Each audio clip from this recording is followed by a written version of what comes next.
want to do at this point is get to some of your questions. And the way we've done this over a number of years, it's worked real well, is we just have you text your question to Rod's phone number. Just text Rod. It's 817-312-8661, 817-HEY-ROD, or 817-312-8661. And so Rod will let you start us out as some questions start coming in.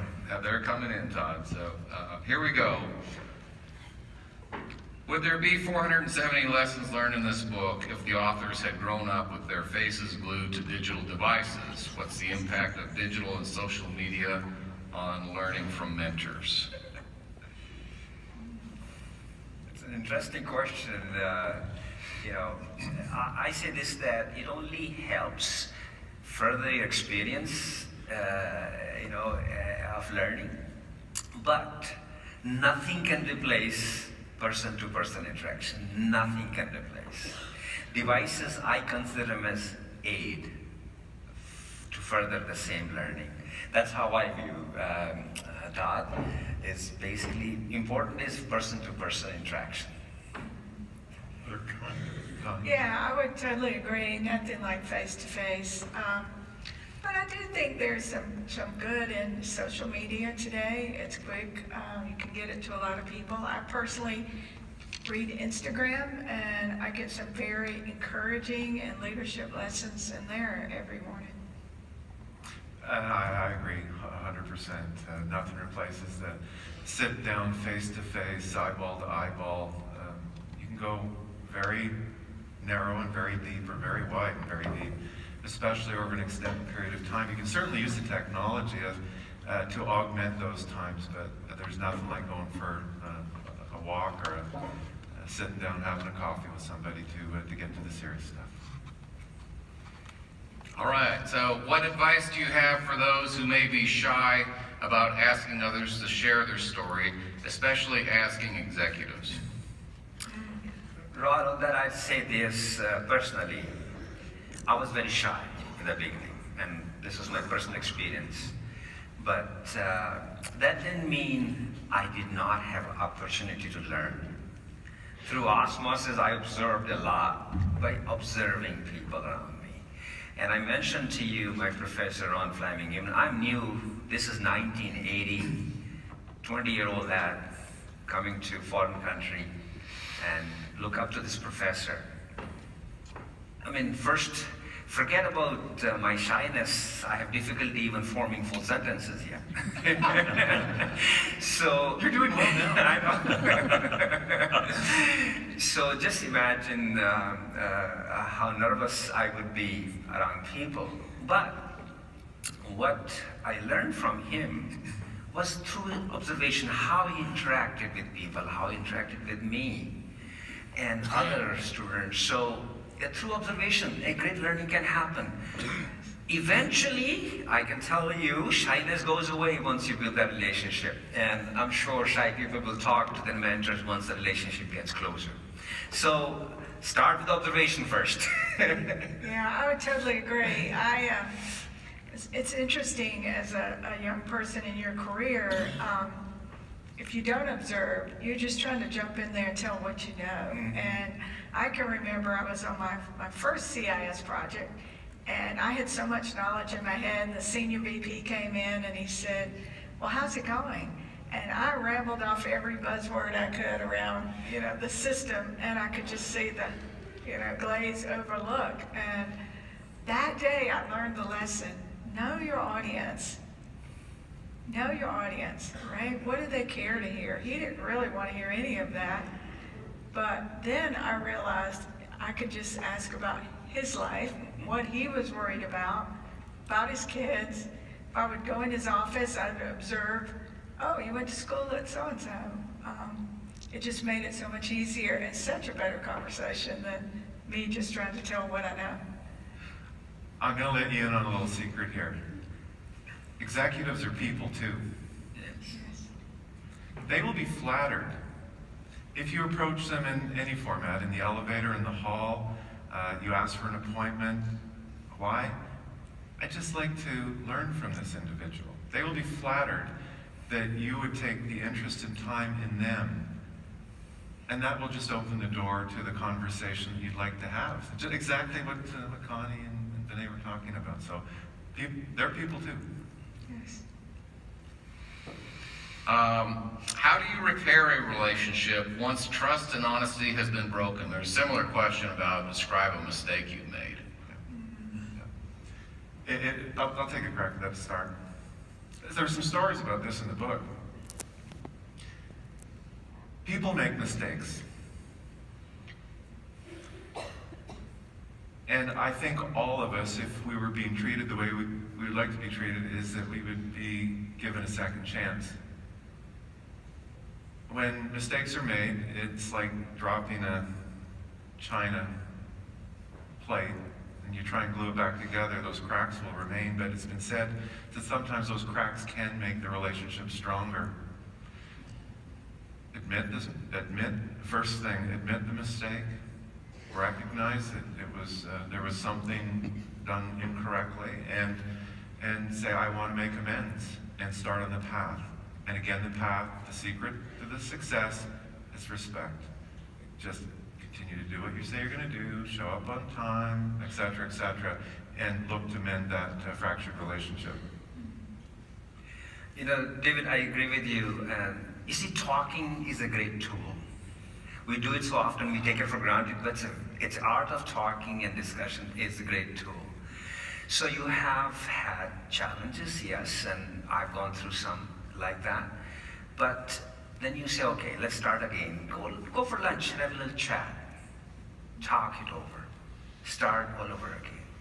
After all, people want to be friends with each other at the end of the day. And by talking, you can sort of, I'm not going to say here that broken trust and broken respect that had occurred would not impact in the future. It would. Recognize that. Yet, talk to the person, reset the sort of benchmark again, and build that relationship. In the background, that other incident will have some influence. Recognize that fully and move forward.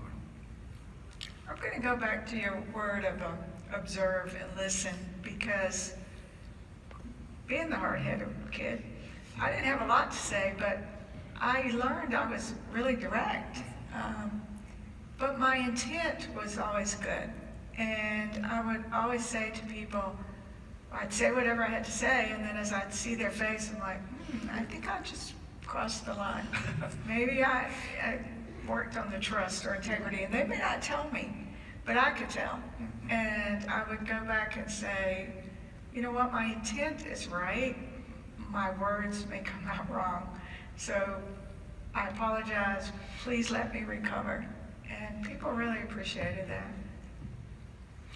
I might just kind of add in that in a relationship, one of the biggest gifts you can do is if you've been wronged is to be the one to start the healing process. Somebody's got to start it. And a lot of times the other person doesn't understand what they did. So it's the biggest thing you can do is be the person that tries to get the glue to put the china back together again. Very true. A couple of you have asked, where can you get the book? My staff may come up and correct me later, but I think they've already started packing. We move here in a semi 18-wheeler, and they may have already packed everything to go home. The book is available on Amazon and Barnes & Noble. And another person asked a related question is, will the panelists be available afterwards to sign the book? I assume none of you have to run right away. And some of the other authors are over here. I do know that Penny has to run ASAP, so that's the answer to all of those questions. An interesting linkage off of that, what advice do you have if your leader is not leading? A very difficult question. What advice do you have if your leader is not leading? I'll take a crack at that and get us started. It comes back to something that I said. Lead from where you are. It starts with you. You can hope and pray that you can be effective in upward management, but typically what ends up happening is cream rises to the top. So stick to your values. Stick to your values and lead from where you are. Treat those that you do have influence with respect. Apply the golden rule. And even those perhaps above you who are not acting in that way, continue to love on them. Be true to yourself. And eventually, the doors will open. You will be recognized. Cream rises. Just exactly, David. I mean, I would suggest this. Never forget first principles. Use that, your rational, logical approach. And I'm assuming, Rod, that this is in your career, workplace, where you have a leader is not acting like a leader. And I think in that situation, use your first principles, use your logic, use your sound reasoning, and influence through that. Influence through that.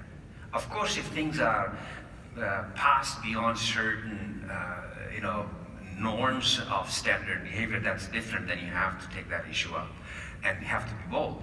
But in general, leadership will turn around if you stay to your knitting, which is rooted in your sound reasoning and your logic, and stay with that first principle. I would agree, and the other thing I would say is just listen and observe, right? Those are such good principles. And think about your perspective, because I've been in that situation. I had 14 different jobs, and I'm sure people under me even thought maybe at times I wasn't leading. But if we shift the perspective and look for the good, what is it they're really good at it? What is it they're being a leader at that maybe I'm not being a leader at? You'll find it. You'll find the goodness. But sometimes you have to shift your perspective. This one I want to embellish a little bit. The person asked, what if leaders at my company shy away from mentoring? The way I want to shape that is for a person seeking a mentor, and perhaps this be a person saying there's just nothing really readily available. Can you comment on seeking a mentor inside or outside of the company? And also, I'll add on to that, should mentors be outside of the chain of command? I'll take a shot at that, because I've seen in my career where people are waiting for the formal program. I can't have a mentor because there's no program for me to apply to or go ask. Just go ask. One of the ways I did it is I thought, everybody has to eat lunch, or should eat lunch every day, I guess. You're allowed to eat lunch. And so I would put people outside of my chain of command on my list and just send an appointment. And once a month, I had them all queued up. I would eat lunch pretty much with somebody different every day. And it really allowed me to be mentored by them, get to know what's important to them, and help me really work through my career. Plus, I got to eat lunch. I'd also say it goes back to you can tell. You each know those people that you stand back and you admire and respect, and it could be just observational, just how they treat others, how they carry themselves, how they open the door, they say please and thank you. If they're the type of person that you feel that you would like to learn from and gravitate towards, just go and say, hi, I'd like to learn from you. They will be flattered. You would be flattered. I'm sure many of you are mentoring now. You have much to offer, so just ask. If I may add more Rod to this conversation, I'll say one thing. Being a mentor is certainly not an easy job. But in his comments that David said, leadership is not what you do, but how you do. Mentorship is also, for mentors especially, is not whom you mentor and how many you mentor, but how you mentor. And it's a little tough. You have to own up to some work on that, by the way. And I'll be honest here admitting, we have an organization that I have in our town that I mentor through outside people. And I've done that, but I find it difficult sometimes to continuously do every year. So this year I have nobody, but I volunteered to have somebody starting in September. So mentorship, process of mentorship, as a mentor, you have to do and take initiative. Because remember, much is asked of to whom much is given. And when you are in the position of leadership and you are mentoring somebody, you have to little bit hand hold of the mentees at times. There's a little sacrifice you have to make as a mentor. And I would advise that you take, when somebody like David said comes to you and want to learn from you, please take extra step and do some sacrifice for him, because I think tomorrow he'll be the leader in your organization and your organization will succeed much further. All right, here's a good one. Are each of you currently mentoring? And I'll just kind of change that. Could you describe that a little bit, what you're doing? I'll start the answer. Absolutely. Formally and informally. And, you know, a lot of us who even maybe have not thought about being that you're a mentor. I'm surprised you all are. Everybody is watching you. You're successful, accomplished people, wherever you are. People are watching you. Kids are watching you. Your kids are watching you. The neighbors are watching you. People at work are watching you. You already are mentors. I'll just give you a little tip. Over the time that I've been doing this, and I'm no expert in this, really I'm not. I like listening to people's stories, I just learn. But one thing I found very effective is to help get people focused. Down in the United States, you call it a yardstick. It's 36 inches. You're all familiar with the yardstick? In Canada, it's called a meter stick. It's 3 extra inches. It's 39 inches, but it's 100 centimeters. I've used this little piece of wood to say, this is your life. Now, the average age for male or female in North America might be somewhere around the 80, 87 range. And you're now in this range. We're going to explore the dash between these dates in your life. We're going to explore it in the areas of work, family, finance, fitness, faith, and anything else you want to talk about. And by the way, this is not about me.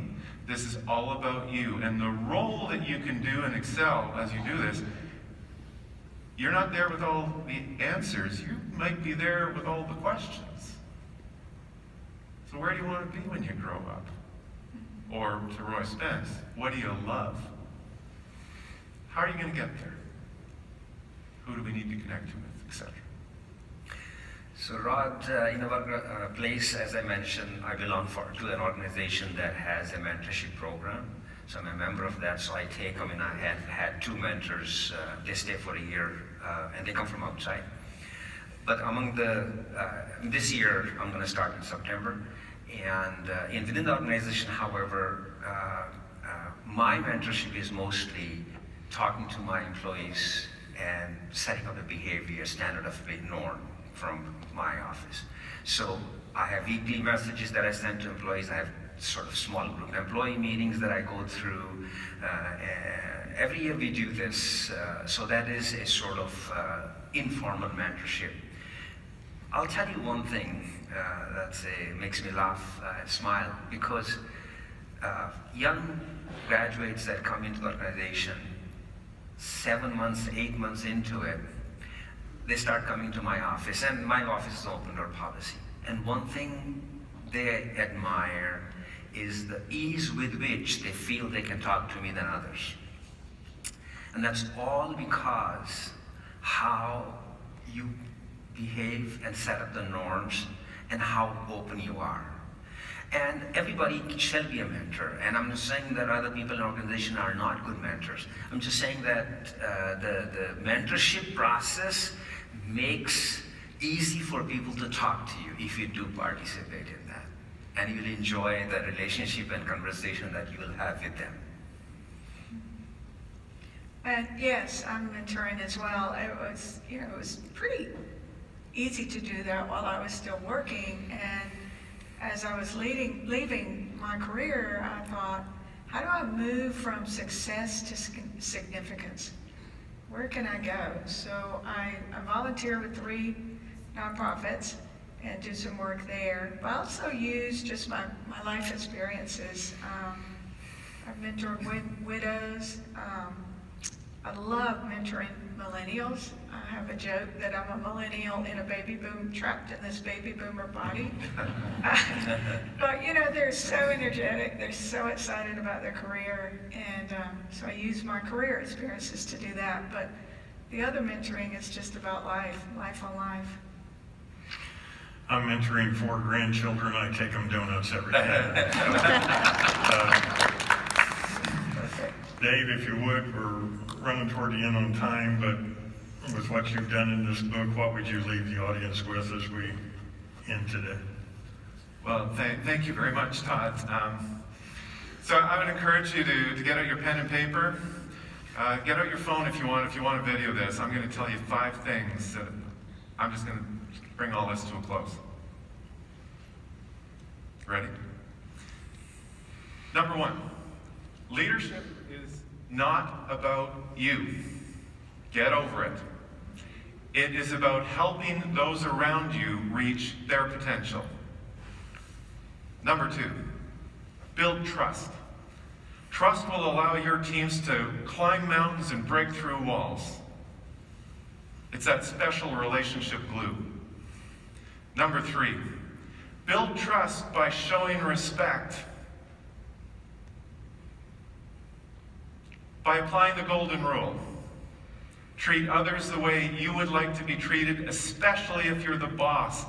And Leadership Lessons includes 470 ways of how to do that. Number 4, leadership lessons transcend generations. Mentors are important. Find yours. Be one to others. Because you, and you have much to offer. Much more than you realize you have to offer. And finally, number 5, reach out and thank your mentors. Be specific with your thanks. It might be your mom, your dad, aunt, uncle, teacher, coach. It might be coming from one of those grainy old pictures in an album or a school yearbook.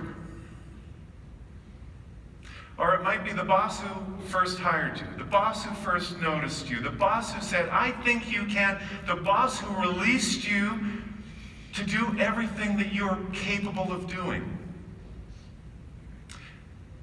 I can guarantee you 2 things.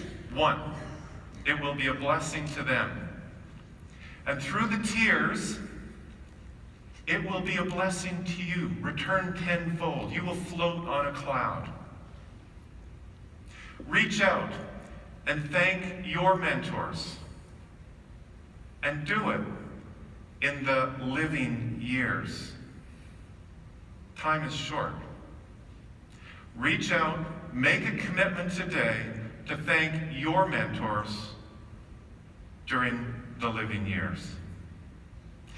On behalf of Todd and Sandra and pardon me, Connie, I'm sorry, Connie. We think of Sandra right now as well, and Vinay.